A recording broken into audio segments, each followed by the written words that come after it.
I'm greenlycan, and today we're going to be talking about Operation Valor.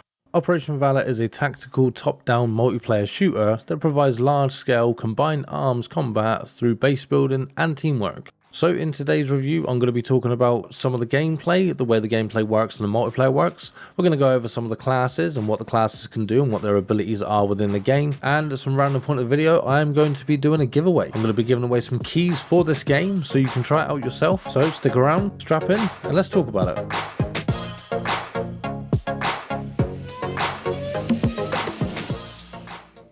So Operation Valor is a tactical top-down multiplayer shooter that is squad-based and allows you to use vehicles or go out on foot. The game requires strategy and logistics as well as base building in order to actually get through as a team. And when it comes to a multiplayer match, every soldier matters. So the multiplayer is 27 versus 27. This does involve AI when other players aren't available to play. So you do need at least one player on each side in order to get started, but the AI will join in and start following through to get the objectives. So the game features 7 different infantry roles.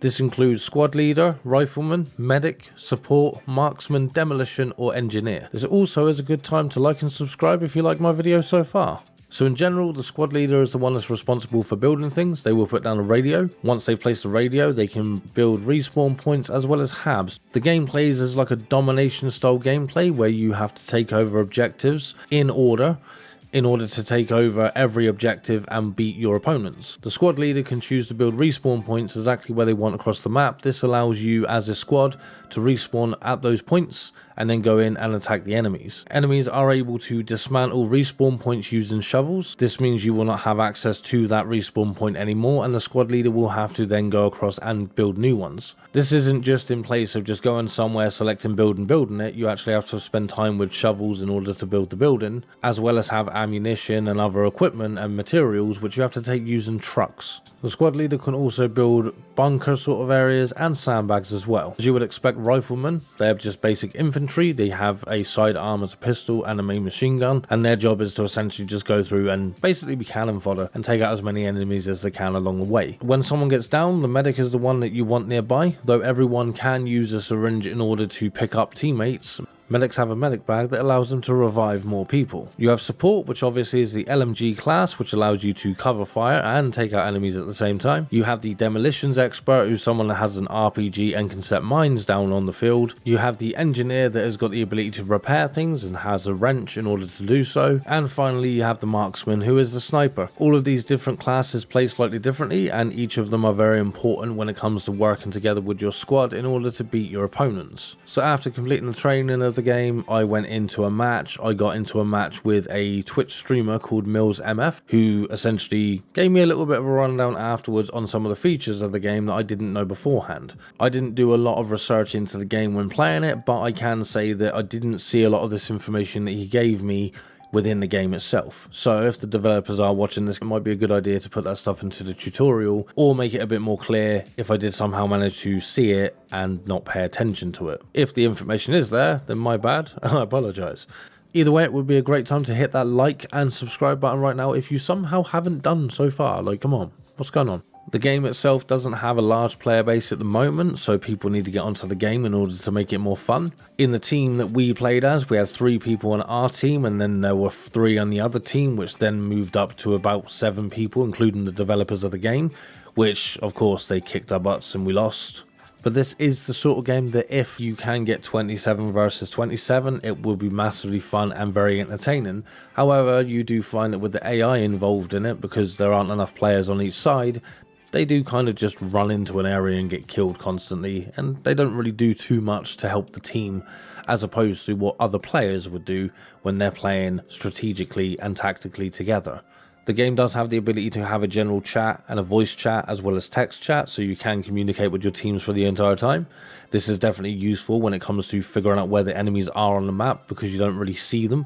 You do have a mini-map in the game, but the mini-map doesn't show where the enemies are. The minimap does, however, show you where their spawn points are when you discover them, if you get close enough to them, but before that you don't know, and it's just a blank map with the objectives on there, which are A, B, C, D, and E, as well as your bases on each side of the map. One of the interesting features of the game is when you aim down sights, it gives you a little bit more accuracy when it comes to firing. It also restricts your viewpoint to in front of your weapon, which means you can get more accurate and you can zoom in a little bit more from the top down view to allow you to be more accurate with your shots. However, you cannot see enemies that might be walking up behind you because of the fact you're aiming down sights. I find this to be a very interesting feature to have in the game, and it does make it more fun. Where you want to actually aim and be more accurate, you do give up the ability to see all of the enemies from around you. This of course falls into place with any way that you play any kind of first person shooter games. When you aim down sights, you have limited view, and it's good that they managed to incorporate this into a top down shooter. Some of the matches can last quite a long time. A couple of matches I was in were a good 20 minutes long.